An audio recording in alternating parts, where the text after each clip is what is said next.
La semana pasada nos pasó medio en paralelo, mientras estábamos haciendo el programa, estaba sucediendo la cumbre de la CELAC, que se realizó en Colombia, en Bogotá, Colombia, y que pasaba la presidencia de Gustavo Petro, o sea, de Colombia, a manos de Uruguay, de Yamandu Orsi. Cumbre que, para ser sinceros, si nos ponemos a hablar, pasó medio desapercibida, pero porque la política latinoamericana en general está pasando medio como No, pero fueron desapercibida. solamente 3 presidentes a la cumbre de la CELAC. Bueno, O sea, Petro, que estaba ahí, y bueno, Orsi, que iba a recibir la presidencia pro tempore, y Lula. bueno, Solo ellos pero 3 eso, asistieron. y bueno, pero eso habla también, por un lado, de a veces las limitaciones que tiene Claudia Sheinbaum para salir de México, en el contexto en el que está México, y las dificultades que tienen todo el resto de los países progresistas, revolucionarios, de izquierda, como le queramos decir, Cuba, en una situación complejísima, Nicaragua, ahí que sí que no, y Nicaragua enojada también con la CELAC en su momento. Todo el resto de los gobiernos pintado de derecha. Ninguno mandó a la CELAC, que es lo que se contrapuso en su momento a la OEA, y que no tiene ni a Estados Unidos ni a Canadá como integrante. Y después los dos que estaban, el que entraba, el que salía, y Lula, que es el jugador que quiere sostener la CELAC. Sí. Me parece. Ahí hay un porqué de, tampoco pasó medio así como desapercibida, más allá de que Ahí está la Lula fotito de los tres juntos. habló particularmente sobre el caso de Estados Unidos. No lo nombró directamente, pero sí dijo, no puede ser que venga uno que se crea que es dueño de todos nosotros y un día venga y secuestre a alguien, que un día diga esta isla o este país no puede recibir más petróleo, marcando la cancha o marcando una situación. La semana pasada lo tirábamos medio socarronamente, esto de el anuncio de Petrobras de querer hacer una alianza estratégica con Pemex, y de que posiblemente Venezuela, México y Brasil tengan una reunión a la brevedad entre Sheinbaum y Lula. Un Petro que, o en realidad una Petrobras que descubrió petróleo en las costas colombianas, en trabajo con Ecopetrol, que es la estatal petrolera colombiana, y en un escenario donde el petróleo está siendo como un actor o un jugador clave. Y también por eso se explica, me parece, que por qué Lula sí y el resto no. Sí, creo que es un organismo debilitado, igual tiene la problemática que tuvo la UNASUR, digo, no ha logrado construir mecanismos sólidos de sostenimiento y de convivencia pese a las diferencias políticas. Está claro, desde que Gustavo Petro asume la presidencia pro tempore de la CELAC, otros 3 gobiernos han virado a la derecha, digo, en este término que no nos encanta, pero digo, Honduras, Bolivia y se me fue el otro, y Chile, bueno, con Kast. Bueno, no participan de la cumbre, de hecho es una cumbre que termina sin ningún tipo de acuerdo o declaración sobre Cuba, sin ir más lejos. No había mandatario. Lo más destacado, por supuesto, es esto, ¿no? La primera cumbre de alto nivel con África. Es como lo más destacado de la reunión, pero bueno, es una reunión o un organismo que el propio Lula había dicho antes de viajar y lo repasábamos, bueno, está como medio dejando de existir. Él dice que ese debilitamiento de la CELAC tiene que ver precisamente con el viraje hacia la derecha de los gobiernos de la región, pero bueno, él apuesta o sigue siendo el gran impulsor de la construcción de esos mecanismos más sólidos, ¿no? Es el que ha propuesto una moneda común. En varios pasajes de su gobierno hasta ahora ha intentado, bueno, construir otros mecanismos de solidaridad dentro de nuestra región. Bueno, el contexto es complicado. Me parece que la crisis del multilateralismo a la que asistimos, digo, a nivel mundial, bueno, también impacta después sobre qué repercusiones tiene efectivamente una cumbre de estas características. Hoy sabemos que ni siquiera la ONU está... o sea, nada de lo que sucede en la ONU tiene un impacto real sobre la política internacional. Claro. Imagínense a nivel más micro. La CELAC. Sí, a mí me parece que, bueno, como un ejercicio tal vez discursivo en este momento, tener una alianza con África podría ser interesante porque se habla de esta cooperación sur-sur que ahora mismo es tan necesaria. Y recordemos que en África se están dando procesos políticos interesantes, hay una movida de liberación nacional que por ahí nos podría servir. Quizá no tanto en términos materiales ahora mismo, pero sí como para volver en esta batalla de las ideas que siempre mencionamos como una buena narrativa, y está bien que los medios chiquitos, alternativos y demás, hablemos de esta situación que no se toca en los grandes medios y pensar en África como un aliado posible. Y bueno, también estaba leyendo que hay acuerdos comerciales. Puede ser una buena opción tener a África como aliado y tomarlo en cuenta en este momento histórico.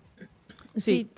No, iba a acotar que de cualquier manera de África, digo, también solamente vino el presidente de Burundi, creo. O sea, y fue el único que participó. Como que tampoco es que participaron jefes de Estado africanos más allá de la cumbre, más allá de que seguramente casi todos tenían algún enviado. Bueno, termina que misiones quizás diplomáticas hay de representación. Termina quedando, bueno, como con poco peso también en ese sentido. Sí, no, que uno de los puntos que, como mencionábamos, también muy importante que se trató es el tema de la transición energética. Tipo, la otra vez Nico mandaba el mapita de lo que es, bueno, de cuántos países dependen de la energía fósil por todo lo que está pasando también en el contexto internacional. Y bueno, varios de los países que no estuvieron presentes justamente son los que más se ven atravesados por esa cuestión. Por ejemplo, no sé, Chile con más del 60%. También, bueno, después hablaba de Costa Rica con más del 60% también. Bueno, la crisis que está viviendo hoy Cuba y demás. Y Brasil justamente ha sido uno de esos países que durante las presidencias de Lula se ha encargado de retomar la energía nuclear que había sido abandonada, que había pasado por un proceso incluso de intento de privatización y demás. Y que de hecho, bueno, nosotros como Argentina también estamos muy bien posicionados dentro de eso, aunque con todo el desmantelamiento que se quiera hacer y demás, no dependemos tanto de, a comparación Latinoamérica, de la energía fósil como sí los demás países que no estuvieron presentes, por ejemplo. Uh-huh. Sí, es lo que suele pasar en esas oleadas de las que hablaba también García Linera, por ejemplo, de flujos y reflujos que van y vienen respecto de las tensiones, los partidos que ganan en cada uno de los países, cómo juega Estados Unidos en la región. Recién nos preguntaba uno de ustedes que están del otro lado qué correlación o qué tenía que ver con las sanciones, o que les explicáramos un poco lo de las sanciones a Cuba y a Venezuela. Y la realidad es que eso es parte de todo esto. En su momento también Lula, sobre todo Lula, Petro, denunciaron el bloqueo y las sanciones a países como Cuba y Venezuela, que no son más que métodos de presión ilegales que utiliza Estados Unidos para condicionar o para generar muerte, destrucción, miseria en la población de esos países, para que sean las poblaciones de esos países las que se terminen levantando contra los gobiernos de Cuba, de Venezuela, o podríamos decir de cualquier otro país. Es una estrategia más vieja que la escarapela, pero que bueno, en este momento está como más acentuada, sumado a lo de los aranceles y un montón de otras cosas. Termina siendo como distintas políticas que utiliza Estados Unidos en la región para condicionar a que hagas lo que quieran. Sí, como para sumar a esta pregunta, y bueno, a la respuesta, es que el bloqueo empezó como respuesta a la Revolución Cubana en 1959. Es un bloqueo que tiene larga data y es eso, una herramienta política de sujeción. Y mucha gente no sabe cuáles son las implicaciones reales, porque hablar de un bloqueo puede sonar muy abstracto, pero las implicaciones reales son que Cuba no puede comercializar, no puede hacer tratados económicos con otros países, por ende, las capacidades que tiene el país de subsistir son muy, muy limitadas. Y como vimos en una entrevista que tuvimos hace unas cuantas semanas, el pueblo cubano ha ido generando mecanismos de autosustento. Por ejemplo, ahora es tan necesario tener una energía sostenible, por eso están hablando de los paneles solares y demás. Entonces, nada, el momento que hablamos del bloqueo de Cuba tenemos que tener en cuenta que es la causa principal de la crisis. Y hay una desinformación enorme. La gente de Cuba, por ahí, los que se van, los disidentes, salen a otros países y tienen otra perspectiva, otra visión, como que no le dan la importancia que se le debe dar al bloqueo. Ujú. Sí, a ver, esto que decía Clau, el bloqueo surge post-revolución, post-revolución cubana, con la llegada de Fidel al poder, y desde ese momento en adelante han ido incrementando sanciones cada vez más virulentas, al punto de que, por ejemplo, si un país o una compañía le quiere vender, y acá lo conectamos con lo que decíamos respecto de Irán también, lo que pasa en el comercio mundial es que al tener que usar el SWIFT, que es el sistema de pagos internacionales, todo ese sistema lo que hace es que toda transacción que se haga entre países, por más que sean ninguno de los dos sea Estados Unidos, si utiliza ese sistema de pago, ese dinero que vos le mandás de una cuenta en Bangladesh a una cuenta en Etiopía o una cuenta en Brasil, primero viaja a Estados Unidos en dólares, va hasta Estados Unidos utilizando este sistema de SWIFT y después de Estados Unidos va a Brasil. Ese es el tránsito que hace la operación bancaria. Y por eso Estados Unidos tiene el cuello de botella o tiene de dónde presionar, porque te dice no podés usar más el SWIFT como hizo con Rusia, como castigo por el conflicto en Ucrania, y no podés comerciar internacionalmente. Bueno, imaginemos, para quienes están del otro lado, que el bloqueo a Cuba o el bloqueo a Venezuela lo que intenta hacer es que no puedas comercializar, que no puedas comprar nada a nadie, porque el sistema de pagos que usás va primero a Estados Unidos y de Estados Unidos va al país al que le compraste medicamento, por ejemplo. Y también ha pasado, y por eso también países como México, como Colombia, como Brasil, como China, como Rusia, en este contexto han enviado distintas cosas, desde petróleo, como hizo Rusia, hasta arroz, como hizo China, en calidad de ayuda humanitaria. Porque lo que está generando el bloqueo es, por un lado, no tener electricidad. Cuba no tiene gran generación de electricidad, sino es a raíz del petróleo, que compra a terceros porque no tiene petróleo propio, o tiene muy poco. No tener electricidad es no poder fabricar desde alimentos hasta el funcionamiento de un hospital, a racionalizar la energía, la poca energía que tenés. Y sumado a que secuestraron a Maduro, que era el país que le estaba dando ayuda desde hace varias décadas a Cuba respecto a lo energético, y bueno, tenés un combo, porque México también estuvo medio que sí que no, Colombia lo mismo, Brasil lo mismo, porque ninguno quiere enfrentar a Estados Unidos directamente, pero Estados Unidos dice acá no puede entrar nadie, como si Cuba fuese su casa. Sí. Y pasó algo gravísimo también, perdón, es que hablando de esta ayuda humanitaria, hace una semana salieron flotillas, no sé, buques, no sé cuál es el nombre específico. Pero bueno, hay veleros que están desaparecidos ahora. Hay una noticia que salió ayer en la Deutsche Welle, que es la cadena alemana, que dice, México busca barcos desaparecidos que iban con ayuda a Cuba. 2 veleros con 9 tripulantes de diversas nacionalidades zarparon de Isla Mujeres y no llegaron a La Habana como estaba previsto. Uh-huh. Esto es gravísimo. No sabemos qué pasó, no sabemos si fueron atacados, si fueron secuestrados quienes iban, y no se está hablando lo suficiente de esta situación. Casi nadie lo está mencionando, excepto medios mexicanos y cubanos y la solidaridad en términos populares, pero después medios mainstream. No. Creo que ninguno. Yo iba a agregar, y para volver también un poco a la cuestión de la CELAC, que me parece hay una dificultad enorme para superar como el mero foro deliberativo y pasar a acciones concretas. Creo que ha habido quizás un error estratégico, en cómo se ha pensado la CELAC desde su construcción, donde parece que solamente pueden llegarse a acuerdos o puede avanzarse un paso más siempre y cuando haya afinidad ideológica entre los gobiernos. Bueno, es muy difícil pensar en una región, digo, tan amplia, tan heterogénea como América Latina, digo, la posibilidad de, bueno, encontrar consensos meramente basándonos en la afinidad ideológica, digo, sobre todo porque el bloqueo a Cuba, digo, ha sido rechazado en Naciones Unidas por infinidad de países, incluso muchos de ellos aliados a los Estados Unidos. Es decir, se podría lograr que en América Latina todos por lo menos voten en contra del bloqueo. Y sin embargo, eso es lo que no ocurre. La declaración final de esta cumbre de la CELAC no expresa nada, digo, sobre la situación actual, si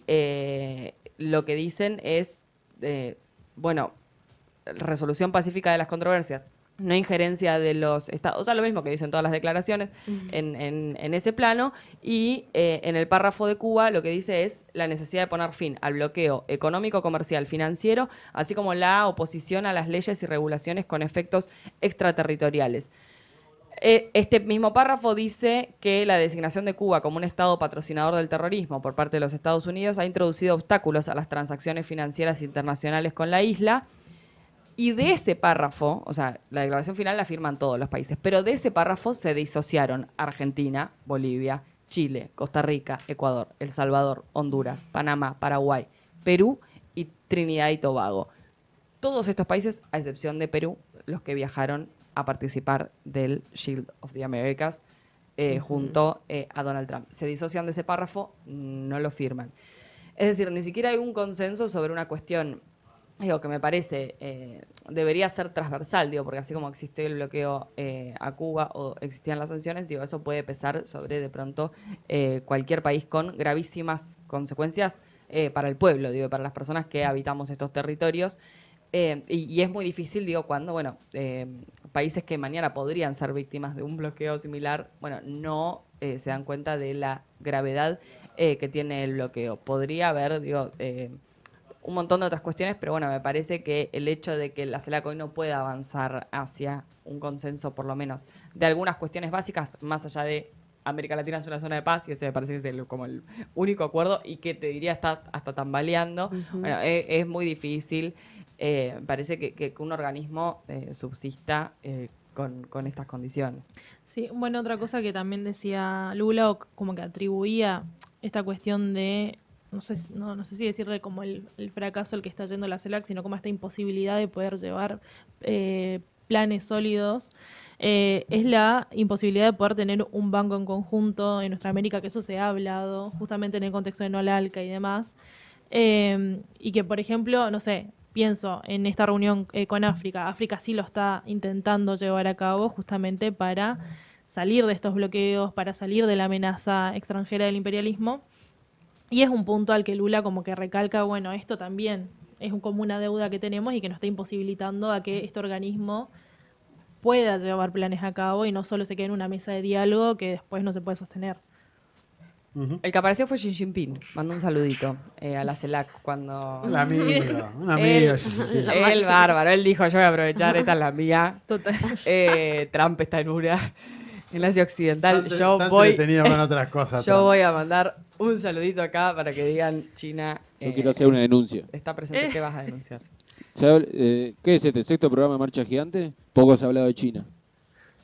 Bueno, Es verdad, pero... Decir eso nomás. Pero- eso es porque lo estamos reservando. Vamos a ver si podemos traer algún invitado a piso para A traer a Xi Jinping al piso. hablar un No poquito entendía más en nada. extenso. Seguro viene. Seguro Para hablar un viene, poquito también más le saludo. in extenso sobre China, que también aprobó su ¿cómo sería? El plan Su quinquenal. 15 plan Quinquenal, quinquenal. sí. 15º plan quinquenal. Sí, hasta el 2030. Claro, vamos también para desgranar eso y ver otras cositas. Pero bueno, están pasando cosas en el mundo, Mati Marchi. ¿Qué le vamos a hacer? Separamos y venimos ya con el cierre de este programa, con la última partecita del programa. Y